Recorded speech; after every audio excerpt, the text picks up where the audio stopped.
The Carolina Panthers offense is finally functional thanks to Andy Dalton stepping in at quarterback. And looking at the schedule ahead, got the 0-3 Bengals on Sunday, and then after that, it's pretty manageable until after Munich. Can the Panthers possibly go on a run? We'll talk about it right here on Locked On Panthers.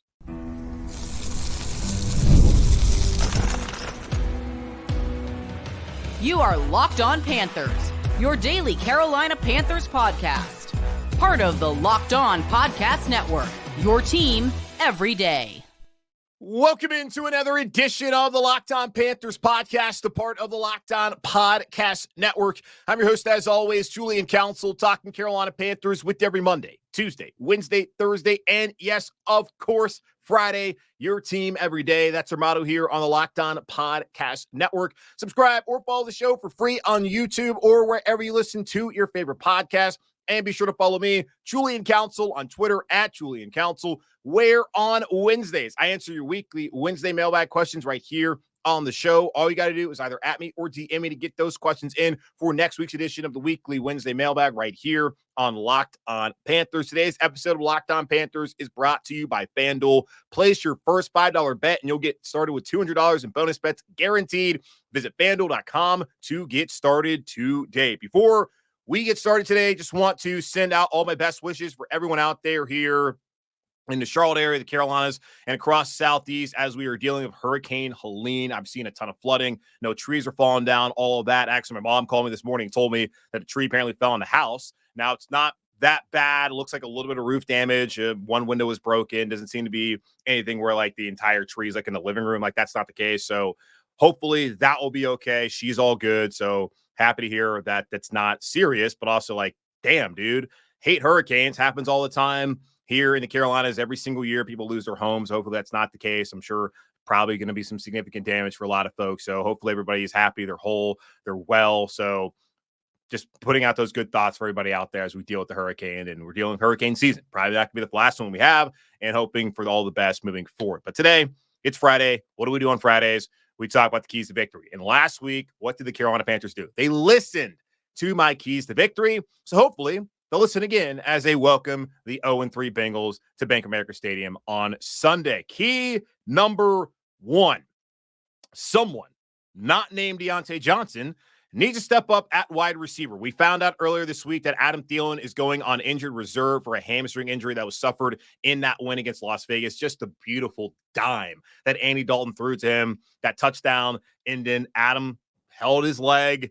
It looked like a knee at first, and I was thinking to myself, oh, man, don't let this be the end of Adam Thielen's career. He's 34, probably not going to come back from a significant injury when it comes to the knee. But he got up, he was walking, turned out just to be a hamstring, but it's a hamstring injury that's going to cost him the next 4 games. So not going to play against Cincinnati, not going to play against Chicago, not going to play against Atlanta, not going to play against Washington, and he may come back week 8 on the road against Denver. I've seen a report that said that he's on the closer end, or he'll be back week 8. I've also seen that it's a little bit more significant where he's not going to be around for a decent amount of time. Whether that's the case or not, we know for a fact Adam Thielen is not playing on Sunday, or in the 3 Sundays after that. We will not see him again until at the very earliest, week 8 in Denver, which means someone not named Diontae Johnson has to do something. And Diontae was excellent in that game on Sunday. 8 receptions, a career high, 122 yards. We saw him just get into those zones, make the catches, run after the catch, just was dynamic. And this is exactly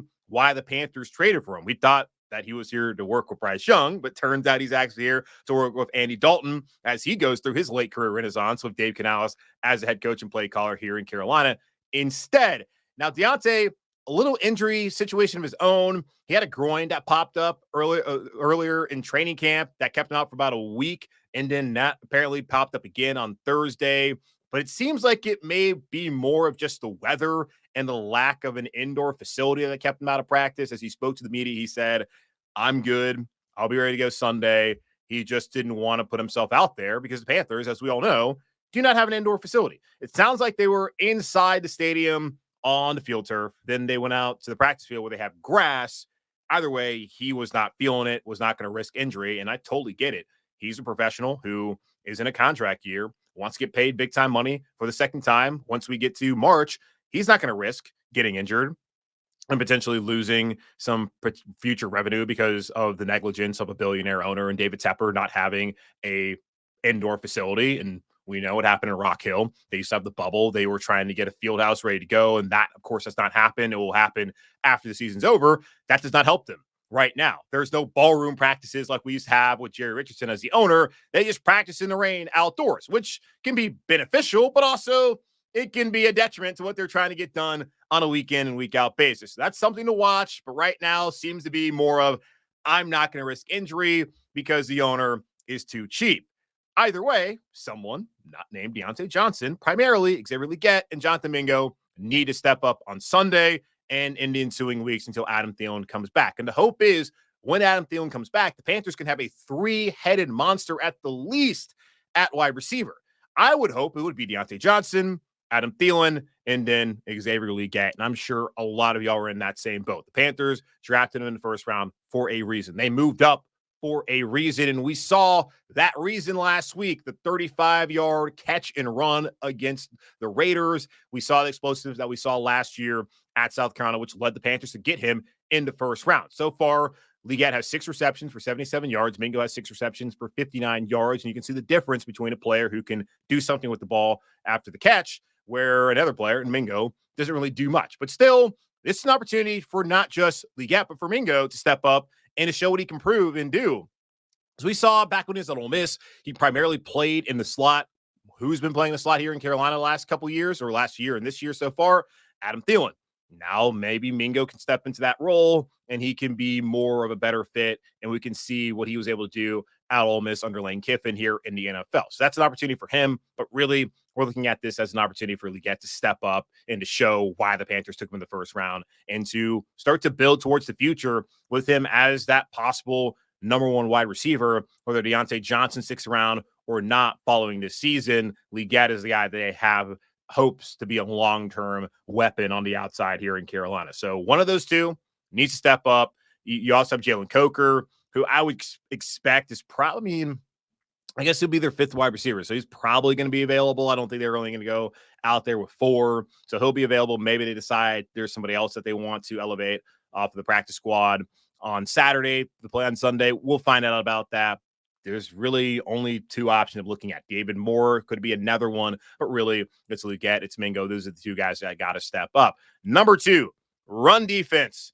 Got to continue to be stout. Last week, the Panthers were one of the worst run defenses in the league, and they were facing off against the worst run offense in the league and the Raiders. And the Panthers, they won out that afternoon. They have jumped all the way from 30th run defense, according to EPA, to the 13th run defense, according to expected points added, but they're still 27th in the league in yards allowed and 23rd in yards per attempt. The Bengals, they're a mercurial run offense through the first 3 weeks of the season.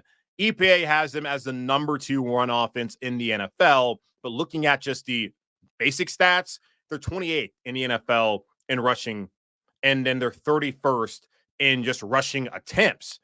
What's going on here? Looking at their first 3 games, 12 running back carries against the Patriots week 1 in that loss, 16 running back carries in the week 2 loss at Kansas City, and then on Monday night in the loss against the Commanders, 19 running back carries. So to me, they have a capable running offense, which ran for 131 yards on Monday night against the Commanders. They just don't have a dedicated running offense, and I don't get why when you could take some pressure off of Joe Burrow, who looked excellent on Monday, but hadn't looked that great in the first 2 weeks against the Pats and against the Chiefs on the road. So maybe, just maybe, run the ball. I'm expecting that they're going to try to test Carolina, but I also think they're going to want to air it out. As Tee Higgins is back healthy, of course, Jamar Chase is that dude. They got a young guy in Yosiva as well, who's been looking pretty good for them out of Princeton in the first couple of weeks. And the Panthers still got some injury concerns on the defensive line. Shy Tuttle last week missed the game with a foot injury. He's been a DNP, meaning he did not practice on Wednesday or Thursday with that same foot injury. Expected he'll likely be listed as doubtful again and not play on Sunday. Looking at it last week, Deshaun Williams, who started here last year next to Shy Tuttle, he signed off to the practice squad. At least, no, sorry, he was not signed off the practice squad. He was elevated from the practice squad, and he played about 20-something snaps last week. Expect that to be the same case again this week. And looking at Pro Football Focus and their highest graded defenders on Carolina's team on that win against Las Vegas, A'Shawn Robinson was number 1. Jaden Peavy was number 3, and then number 2 was Josie Jewell. That's a positive. 3 guys that are key to stopping the run were the top 3 graded guys, and you look at what the Raiders were able to do or really not do on the ground, that is a positive moving forward. So need Robinson, Peavy, Williams, Thurman, Ray, all to step up again this week against a far more capable run offense in Cincinnati, but a run offense that may not be interested in, well, running the ball. Number 3, and this may be like the most important one, got to hold up in the secondary, y'all. Got to. Week 1, Rashid Shaheed, there's that coverage bust. He scores a touchdown when Jordan Fuller comes in instead of staying over the top and helping out J.C. Horn, and J.C. was expecting that safety help. That was accredited to Fuller on his mistake. That was a big touchdown. Chris Olave, also really good player for New Orleans. You look at week 2, Quentin Johnston had 2 touchdown receptions, but it's not like the Chargers have been a high-flying passing offense under Jim Harbaugh these first 3 weeks. And you look at the Saints, they have the capabilities as well. But I'm looking at it as far as what Cincinnati provides. Jamar Chase, arguably the best wide receiver in the NFL. Then you have Tee Higgins. You have Yosiva. They have a really good passing offense, and they have by far the best quarterback the Panthers are going to face until like Pat Mahomes this season. And I think that Derek Carr is off to a great start. Obviously, Justin Herbert, love him, but Burrow's a dude. And he can really rip through them if the Panthers are not ready to go on Sunday in the secondary. Now, the Panthers scored at Pro Football Focus. They ranked 27th in their coverage grade, which is a little bit surprising. The Bengals right now have the 8th best passing offense according to PFF. They're 13th in EPA when it comes to their passing offense. And the Panthers understand this too, which is a big concern of mine heading into the season. And it's turned out to be a concern so far. They are last in the NFL in pressure percentage, according to Pro Football Reference, at 12.9%. But they had 3 sacks last week, and all 3 of those sacks were coverage sacks. So they covered on the back end against Las Vegas, who has Devontae Adams, one of the best receivers in the NFL, who really had a rough day, not holding the football, and also just not being open. Now, one guy who's going to have to absolutely be nails for the Panthers is going to be Mike Jackson. Looking at what he did last week, he gave up 12 receptions on 18 targets for 148 yards. Now, there was a 54-yard reception he gave up early in that game that later on ended up being a touchdown drive. He gave up a touchdown later in that game when it was already garbage time. But they allowed, which is not great, but look at it. He allowed 6 receptions for 58 yards in the first 2 weeks. I feel like this has been a good pickup when you're able to get rid of a 7th-round pick, somebody who's not going to make the team, and you bring in somebody to come in and start for you who has not been in your system all off season, and he plays well for you the first couple weeks. And I don't think he really played that poorly. He had 3 pass breakups, and he also had an interception, which was just a bad throw by Gardner Minshew in that win on Sunday. I think it's been a good pickup. Has it been a great pickup? Maybe not. Maybe I went over the top by saying that. Someone called me out on Twitter for like, hey, it hasn't been great. If a corner has 9 tackles, that means he gave up a bunch of catches. Okay, yeah, give a bunch of catches. Gave only 1 long catch. It's not like he was getting gashed in that game, and he was pretty competitive too. And like, what do you really expect? The Panthers are going to have a shutdown guy opposite of JC. So far, he's been fine for them. Allowed 6 receptions, 58 yards the first 2 weeks. Just last week, gave it that big play. He's been fine. J.C. Horn has only allowed 5 receptions on 65 yards this season. He's only been targeted 8 times. Troy Hill has allowed 4 receptions for 16 yards on 5 targets.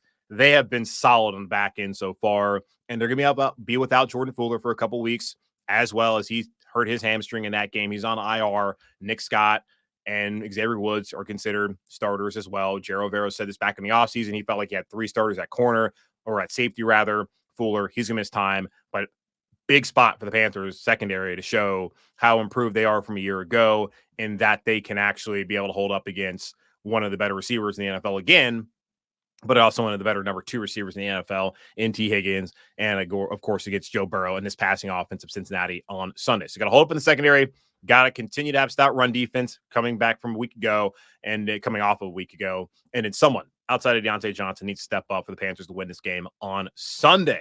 So those are my keys to victory against Cincinnati. I got a few questions, really just 2, heading into week 4. I want to talk about, and especially looking at the offensive line and then at running back and when somebody may return. We'll talk about that here in just a moment on Locked On Panthers.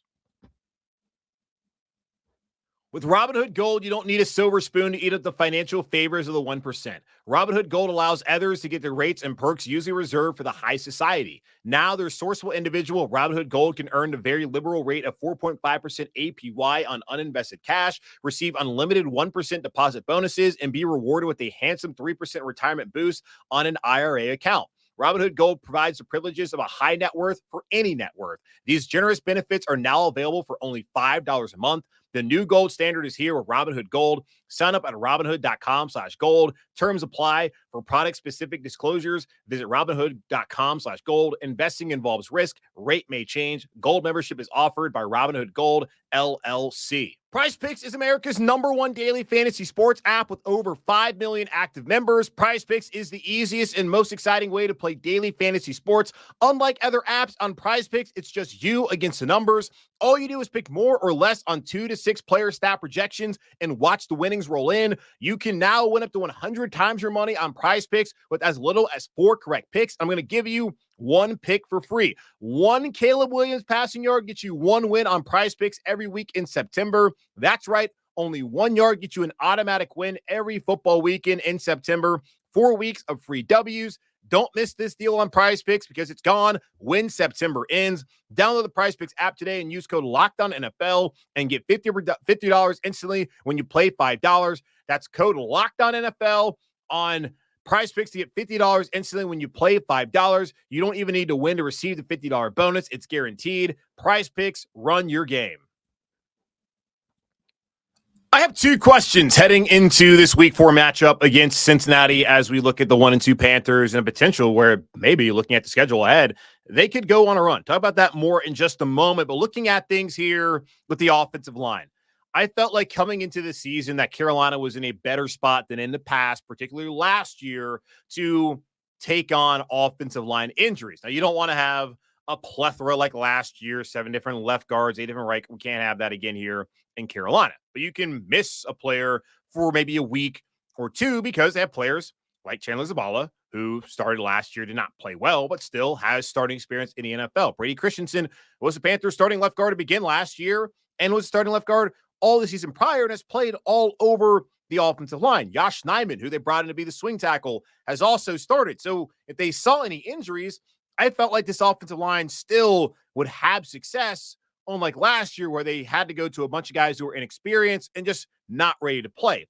That's not the case this year, and we're going to find that out very early as Chandler Zavala appears to be headed to be starting on Sunday at left guard as Damien Lewis injured his UCL and his elbow on Sunday in that win. He came out for 22 snaps. He did not practice on Wednesday or on Thursday. They're going to probably try to test it on Sunday, but my thought is probably not going to play. And typically, if you don't practice on Wednesday or Thursday, you're likely not going to play in that game on Sunday. Going back to last Sunday, Damien Lewis, who was out, Chandler Zavala came in and played 22 snaps for him in that game. Did not allow a single pressure, which is certainly progress, and had a 77.2 pass blocking grade. Now, weirdly enough, he still didn't have a very high overall grade. Don't really know why that is. When it came to pass blocking, though, which was a serious issue for Chandler Zavala last year, where he had a 7.1 grade. And let's remember 0.0 on the road week 3 against Seattle Seahawks. That was his grade, where he gave up 13 pressures in that game. To go on the road, to step in for Lewis, give up no pressures, post that kind of pass blocking grade, that is a positive absolutely for Chandler Zavala and for the Panthers, as this staff, they believe in him. He's somebody throughout training camp, and I wondered this, that when the season actually began and they needed to go to someone, would they actually call on Zavala at left guard, or would they go back to Brady Christensen at left guard?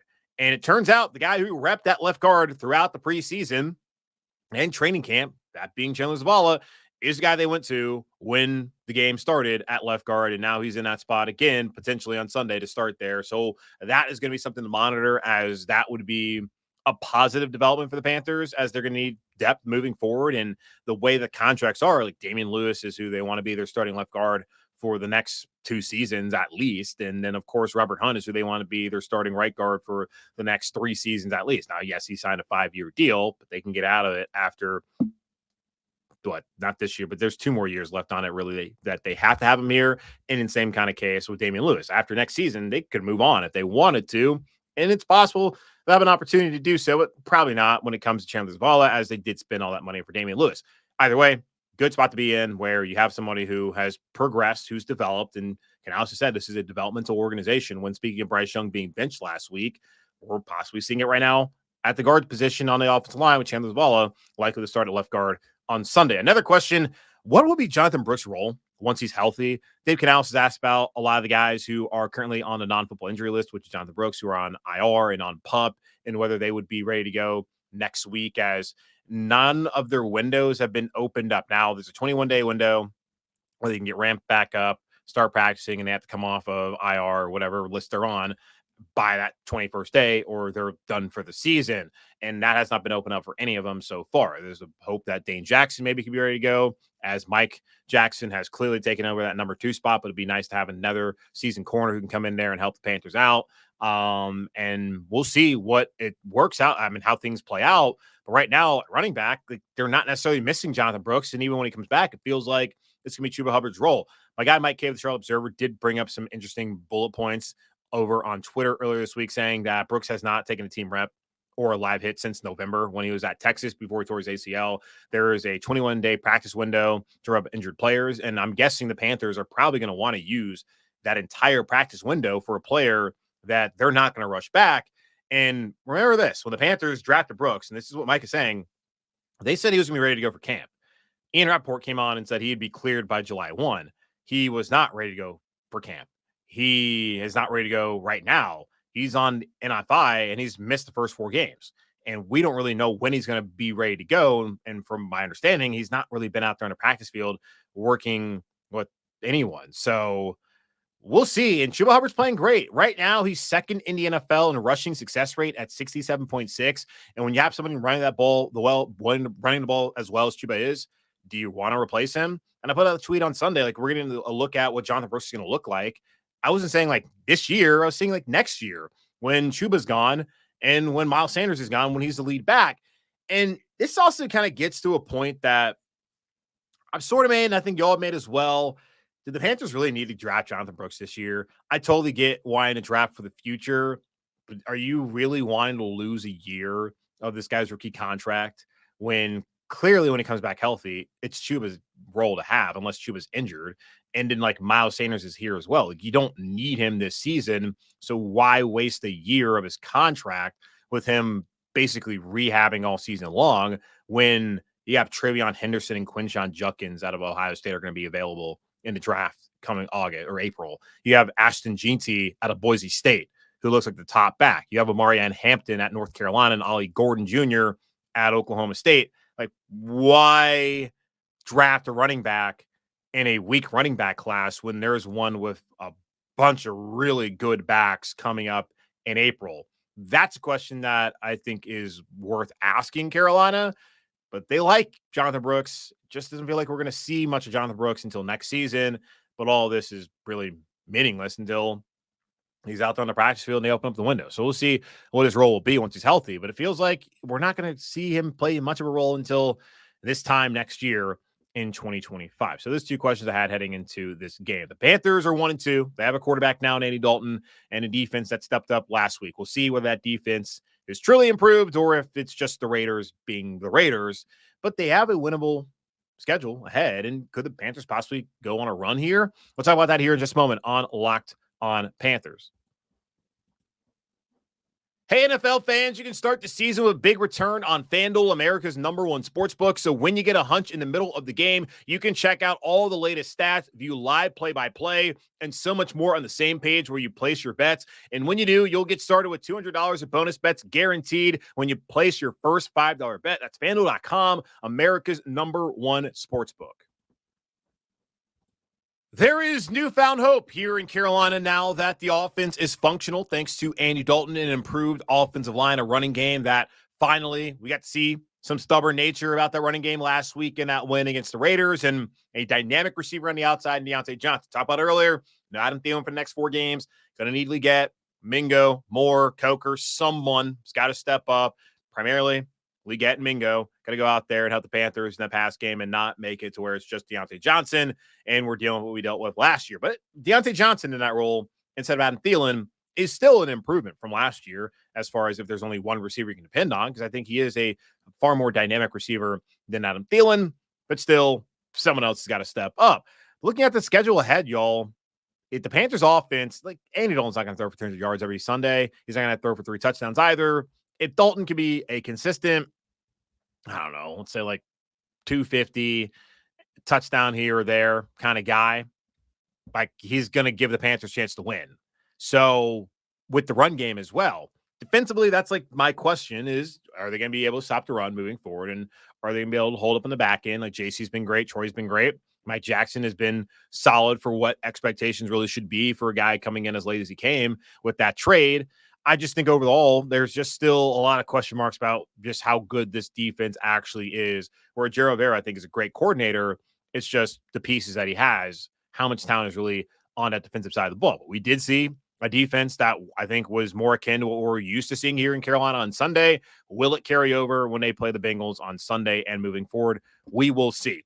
If Carolina can win this game, send Cincinnati to 0-4 and start off 2-2, that's a really solid start. I get you're going to think back about the game against New Orleans and a game against the Chargers and think to yourself, if Andy Dalton plays, then what? I mean, if Andy Dalton plays week 1, based off how the defense played, they're getting blown out either way. And then week 2, possibly that's a game that you look at as way more competitive than it was. I think actually it would have been way more competitive than when it was against the Chargers. Do they win that game? I don't know. But they get off the 2-2 start. You take it. You take it and you look at the schedule before the bye. And I'm looking at the Bears right now. Chicago has not looked good. Caleb Williams has not looked like this superstar so far. And it's only 3 games into his career. I'm not sitting here saying that he's not going to be any good, but that's not a Chicago team that is as advertised what we thought they were going to be. The Falcons, they're off to a 1-2 start. It's getting kind of late early for them as well.